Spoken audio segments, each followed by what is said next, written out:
Are you wondering how you can learn more about food?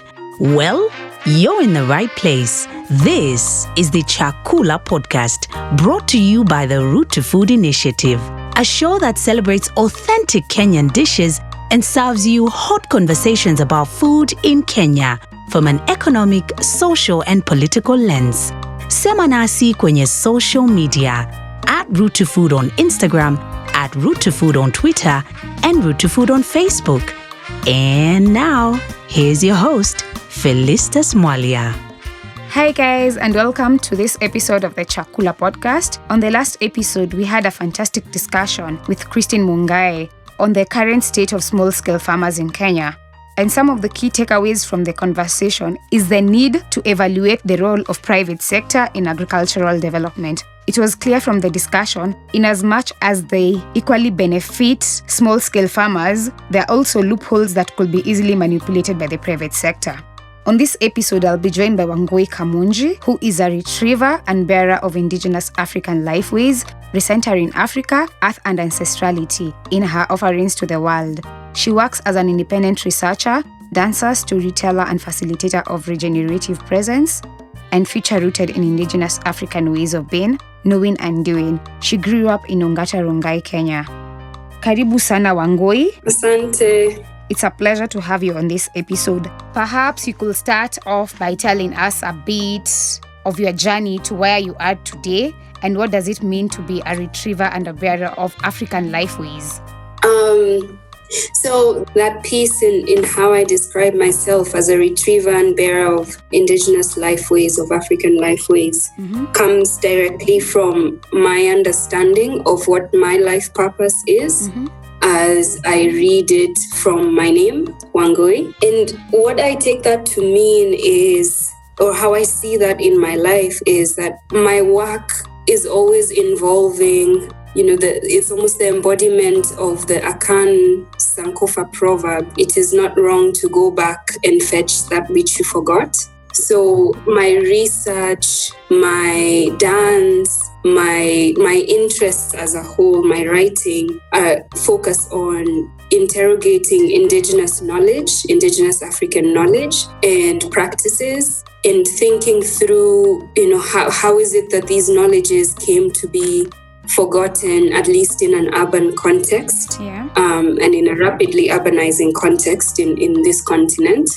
And how is it that we can retrieve these knowledges, these practices, bring them to today, reimagine them, reconnect to them, and create something that is both new and old, that can heal the trauma of the past and help us to create something that is regenerative for now and for the future. Something that will not only survive all of the changes that are coming, but actually thrive, so that we all thrive in ways that, on this continent, we haven't been thriving all together as a people for a long time. So my work is focused around that. So that's how I see that description of being a retriever and a bearer of indigenous lifeways. It seems you're very passionate about the indigenous ways. Moving on to the next question.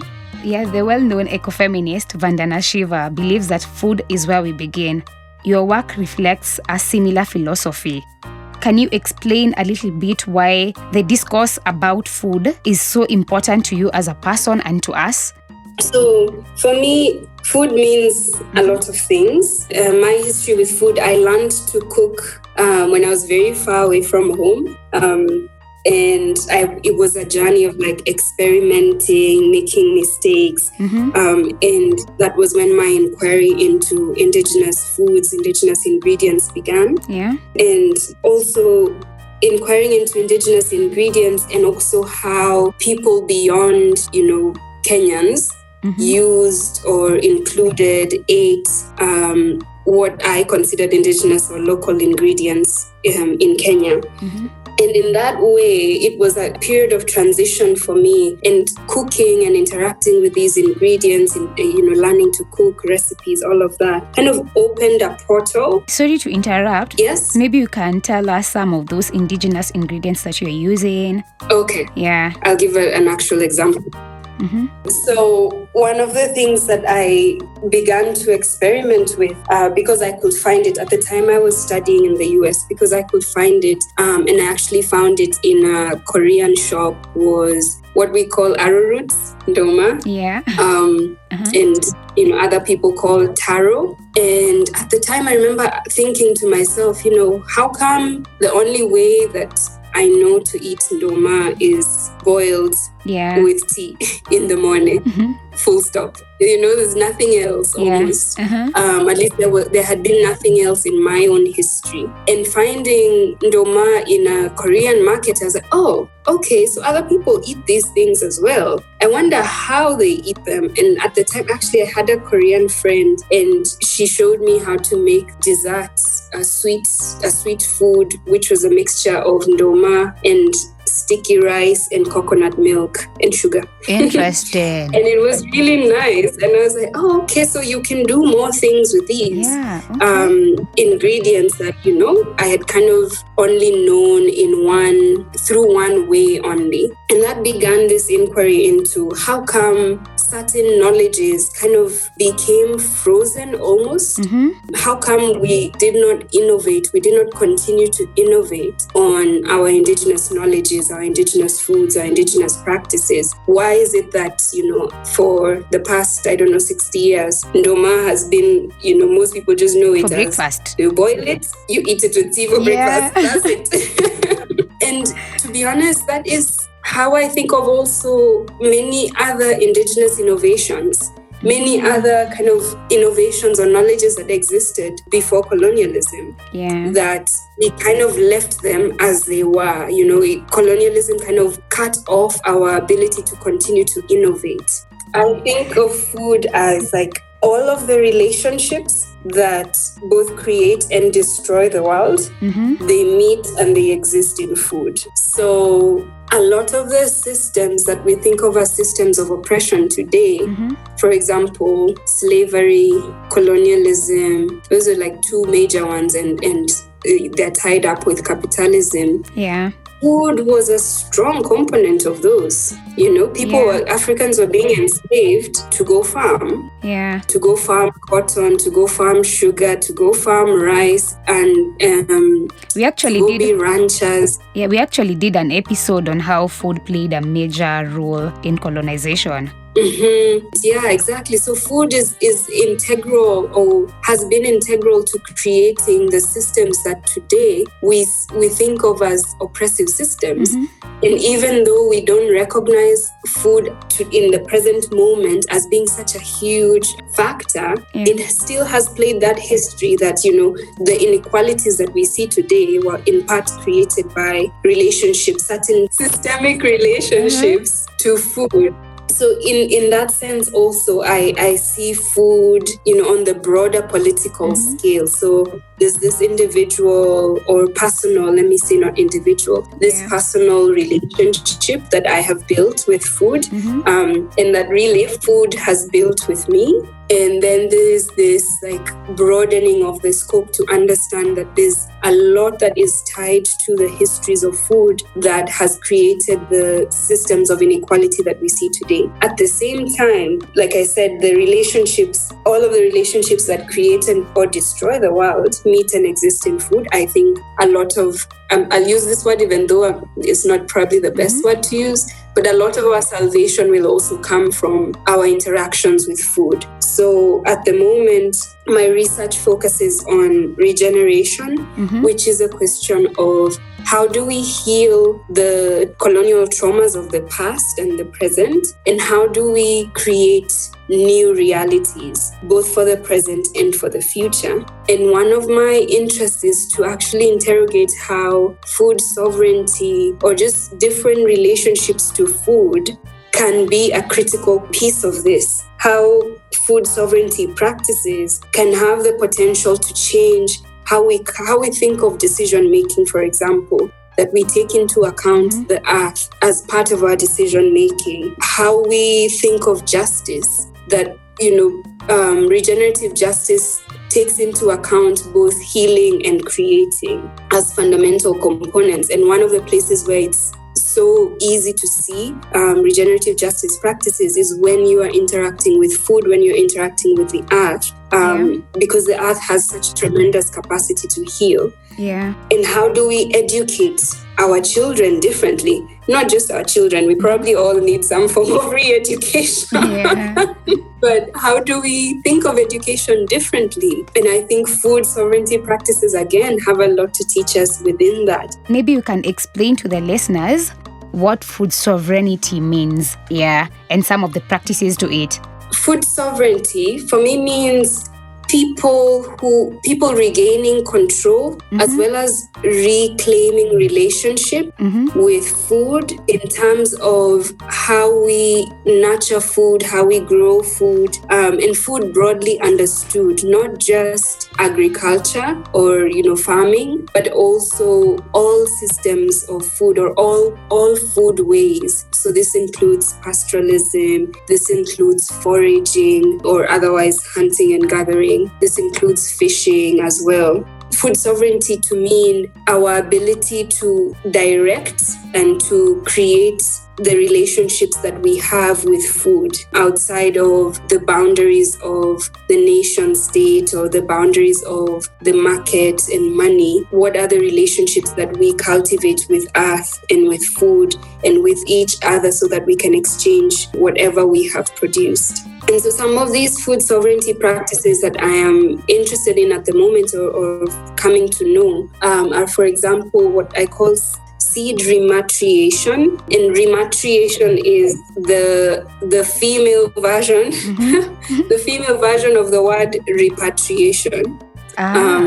Because it acknowledges that seed in many indigenous communities used to be the province of women, used to be the responsibility of women. And so women doing the work of remembering and finding where they had lost old seeds, indigenous seeds, heirloom seeds, and rekindling a relationship with those seeds. So for example, in getting to know the work of women in groups in Tharaka in central Kenya, and their work to come back to especially millet, for example, because millet is indigenous to this part of Africa, palm millet and finger millet. And their work to find not only just like one seed of millet, one variety of millet, but a diverse range. I think when I spoke with this lovely woman, Kaguna, she showed me maybe about 5 different varieties of palm millet. And she gives me the names of each of them. This one is called this one is called this one is called this one has these properties, this one has those properties, this one we use for this time, this one we plant for this reason, that other one. And also then how do you use these seeds? Because once you're growing those seeds, once you found them, then there's the next step of also how you process those seeds. And I think this is also a critical component of food sovereignty. So it's not just, growing food. It's also what do you do with the food once you have it? How do you share it? How do you process it? And that's, the skills there. There's also community there. There's relationships that you have to build to be able to share, for me to share what I've produced with you. There's a question of relationship. What relationships do we have? And so them also remembering the rituals that these seeds were critical for. And some of these rituals, you can't swap. You can't say, okay, well, we don't have this seed, so I think in essence, if you get to the essence of it, you probably can. But the rituals as they exist at the moment, they have a critical component of including certain seeds and certain foods. So there's a porridge that's made out of palm millet, for example, that is needed when certain rituals, certain cleansing rituals, certain blessing rituals are done in Tharaka community. So just that one aspect of, what were the seeds we used to grow? How come we don't grow them anymore?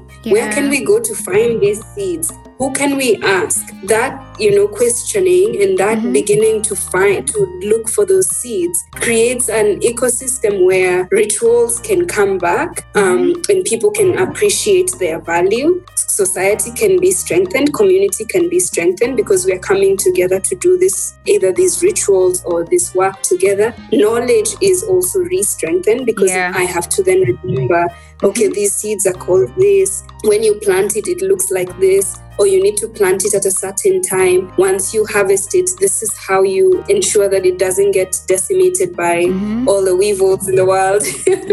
And also how you process it into food that is nutritious. So things like in a lot of African food traditions, a big taste component is the sour taste, which we often get from fermentation. And what fermentation does is it unlocks nutrients from a lot of foods. So millets, for example, when you ferment them, you get a lot more of the nutrition from them than if you don't ferment them. And that is a skill, that is indigenous knowledge that, maybe many of us have lost. And we only remember that, we like the taste of sour porridge, for example, which is why you can go to the supermarket and buy wimbindimu.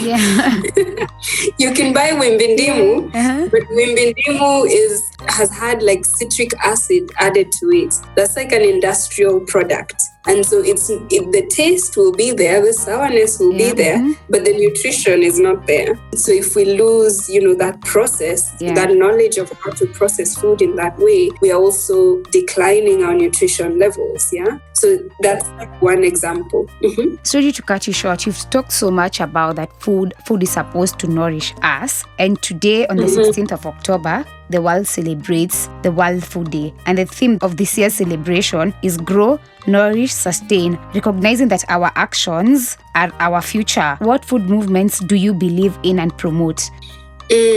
So the ones that are very inspiring for me are the ones that recognize that food is holistic. The movements that recognize that food is holistic. So whether they are actual just food movements, so for example, peasant movements like La Via Campesina and their local chapters. So I think the Kenya Peasants League, and I got to know the Mviwata. Will I remember the full version of Mviwata is the Tanzanian chapter of La Via Campesina. So whether it's those ones which recognize that yes, food is the center of the movement. At the same time, however, they are also building out like, okay, how do we include education? How do we include political power building, enhancing the capacity of our members, and then movements that are not necessarily, food movements. At least if we look at them, we wouldn't think they're food movements.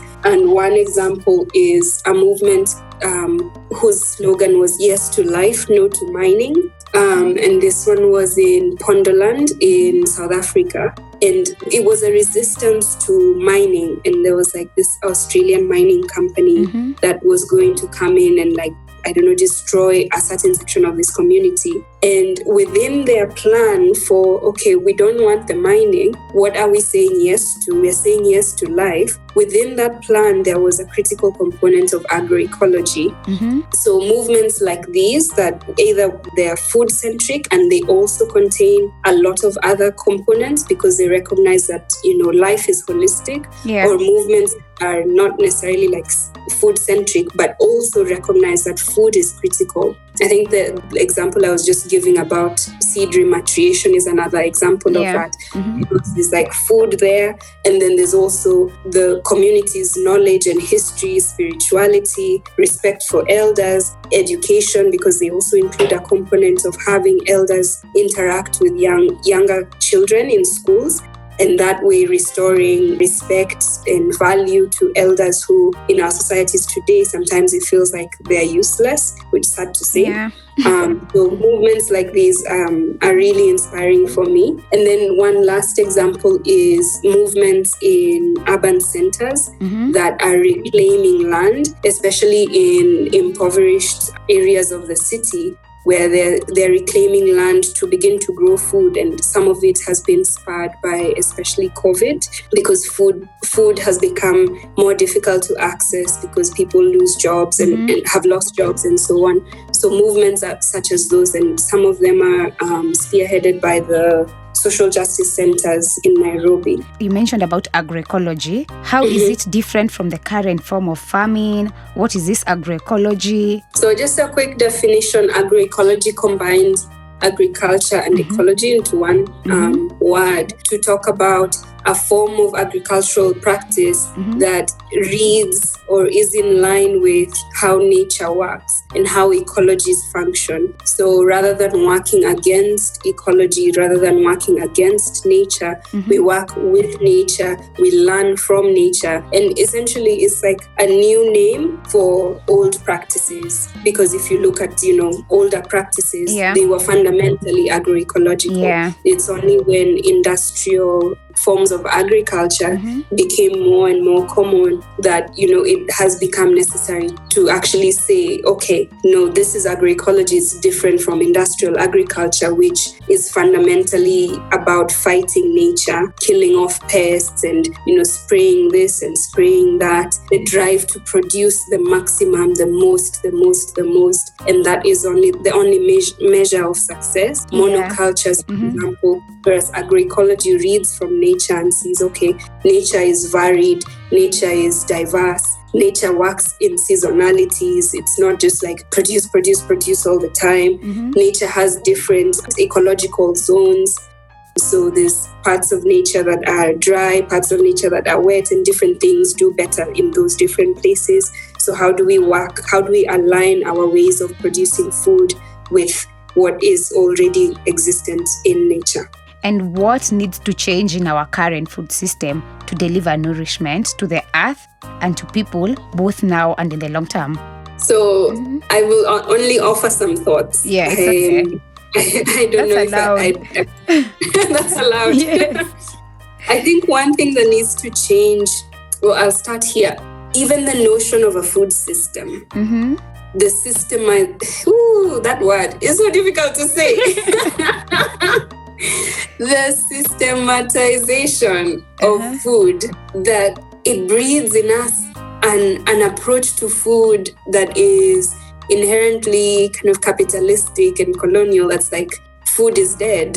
Food is just resources for us to extract, for us to produce more of. The land is dead. And it strips dignity from the earth. It strips dignity from food. It strips dignity from the people who grow food, which is why food can be one of the cheapest things to buy with money, yet we all need food to live. Yeah. So I think a shift from only thinking of food as within a system of producing, extracting, producing more, buying, selling, and towards thinking of food as relationship, as knowledge, I think is one of the things I would offer as a suggestion. Another thing is that there's an anonymity within the food system as it is today, where we don't know where the food is coming from. We don't know the source. Yeah. We don't know who has grown it.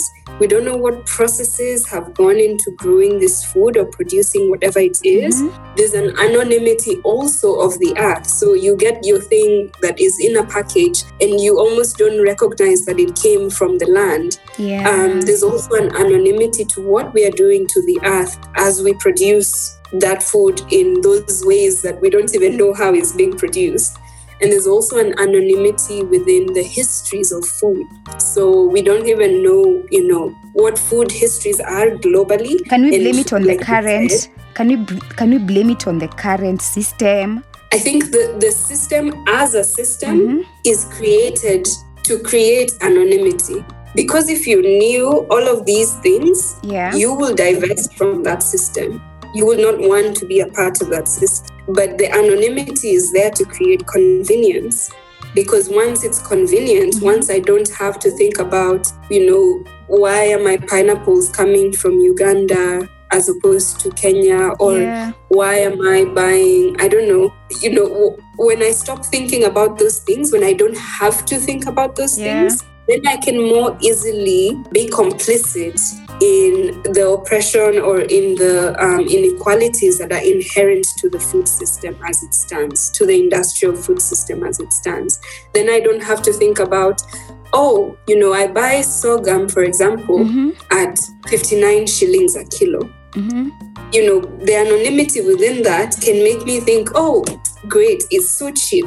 Yeah. But if I shift to relationship as opposed to system, and if I want to uncover the anonymity, then I will ask, how come this sorghum is so cheap? Yeah. What does it mean for me to be able to buy sorghum at 59 shillings a kilo for the person who's growing that sorghum? Are they growing it let me change that sentence. Is the process within which they're growing it a process that allows them to have dignity as a human being? Is it a process that allows the earth to also have dignity?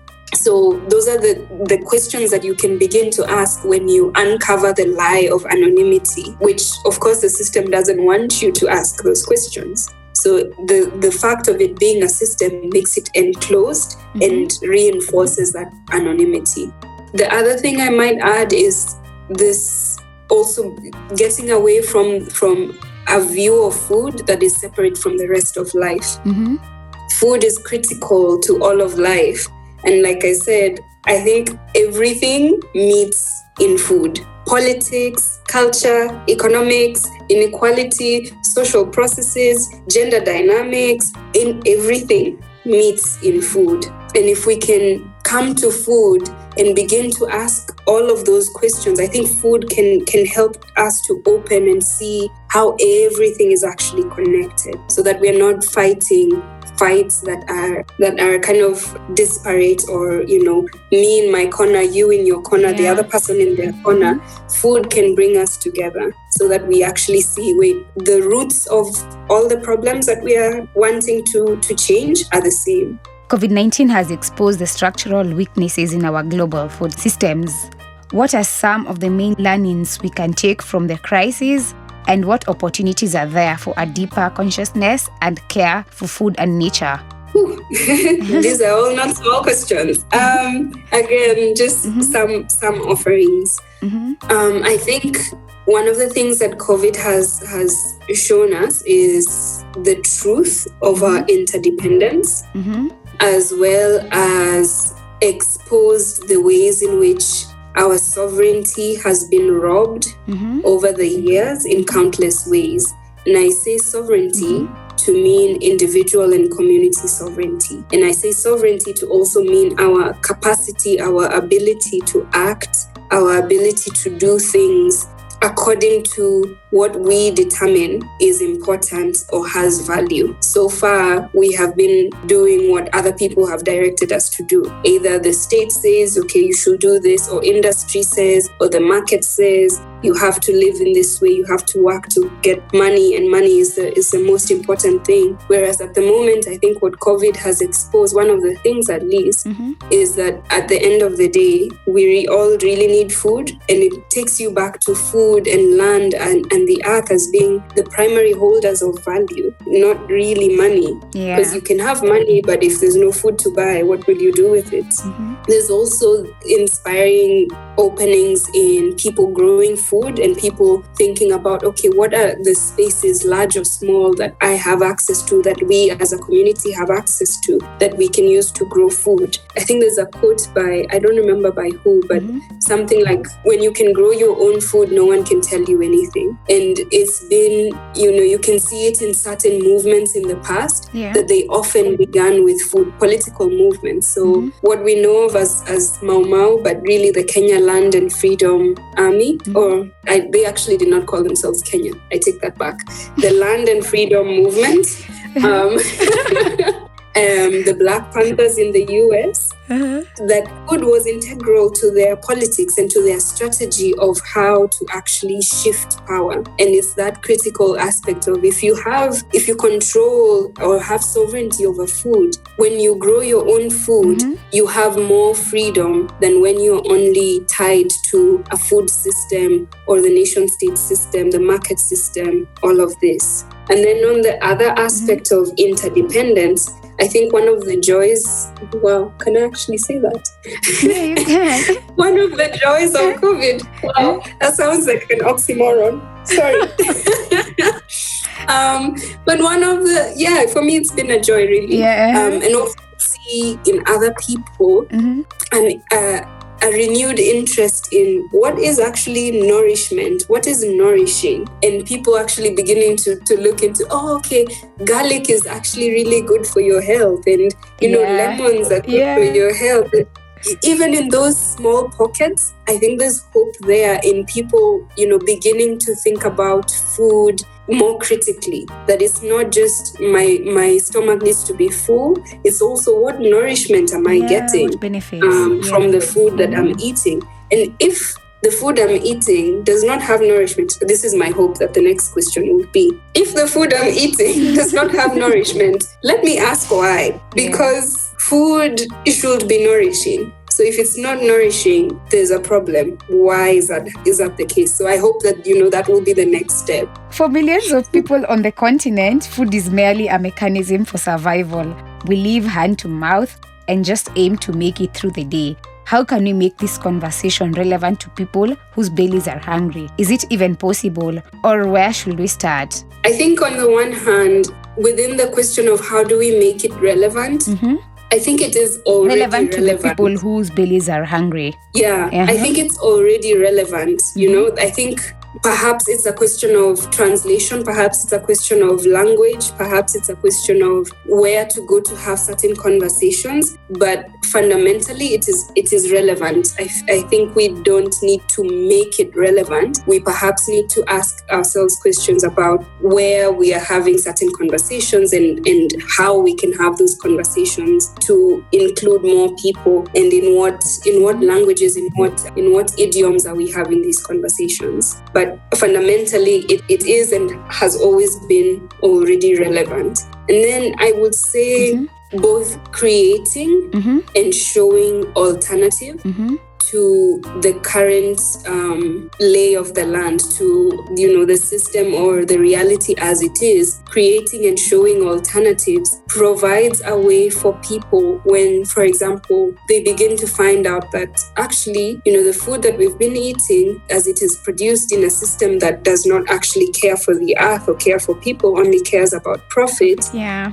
When you begin to find that out, then you ask yourself, okay, so what can I do? What is different? So I think also nurturing the space where we are creating and showing alternatives, such that when people find this out, they can look towards certain alternatives, or they can look towards, even if they're not like huge alternatives, because I don't think we necessarily want to replace the industrial food system with another like globalizing system. I think we need to shift towards local alternatives. If they can look towards certain local alternatives, that provides inspiration, that provides a sense of agency, a sense of hope. And then I think fundamentally also relighting the fire of dignity and sovereignty within people, such that we recognize that, life as it is in the moment is not all there is to life. There's more that can be created. There's more that there can be. We can step outside of certain systems that exist to only dehumanize us and to remove dignity from the earth, to extract from the earth. We can step outside of those. But I think for us to be able to step outside of those, we have to have regained a sense of dignity, that we are human in as much as the systems we live within attempt to dehumanize us. As we wind up, any key things our listeners can take home from this conversation? So one invitation from me would be to observe, ask, reflect, ask some more. So observe, your world, observe your life, observe what's going on around you, talk to people, ask questions, if you're in the market, I recently did a thing where one of the invitations from the facilitator of the food journey was to always remember to honor the source. Ask the people who are around you or who are there in the market, where did this come from? Who grew this? Where was this? Ask those questions. Ask those questions about yourself also. Like, why don't I eat certain things? Or why do I eat what I eat? And reflect on what comes back to you as answers or from your observations, and ask more questions once you've reflected on those. So that's one invitation. I think questions are like, they open up worlds. And fundamentally, we're in a period of history where new worlds are being created, and we're being invited to create worlds. So asking questions and asking powerful questions can help us with the directions in which we go to create those new worlds, so that those new worlds will not recreate harm and the oppression that, the current worlds we live in create. A second invitation is a question or a 3-part question, which is all about nourishment and nourishing. What nourishes you? Who nourishes you? How are you nourished? And how do you nourish yourself? And really underlying all of those questions is, are you nourished? And what is nourishing? And that one, I'll just leave it as a question there. And then the last invitation would be to begin wherever you are, with whoever is around you. Begin to create aliveness. Begin to create pockets of aliveness, even if it's just growing herbs in a container, even if it's experimenting with, growing that avocado seed that might never sprout. Begin. The effort is worth it. Yeah. And when you create aliveness, it draws more aliveness. Thank you so much, Wangui. I think after this session, I'll start thinking about starting my own kitchen garden. I've picked so much. I've really picked so much from you. And thank you as well. Thank you for the invitation. Asante sana. We've reached to an end of another episode of the Chakula podcast. Make sure to visit our website, www.roottofood.org, where you can subscribe to the show on Apple Podcast or SoundCloud at Chakula Podcast, so you'll never miss a show. While you're at it, if you find value in this show, we'd appreciate a rating and review on Apple Podcast, or if you simply tell a friend about the show. Bye!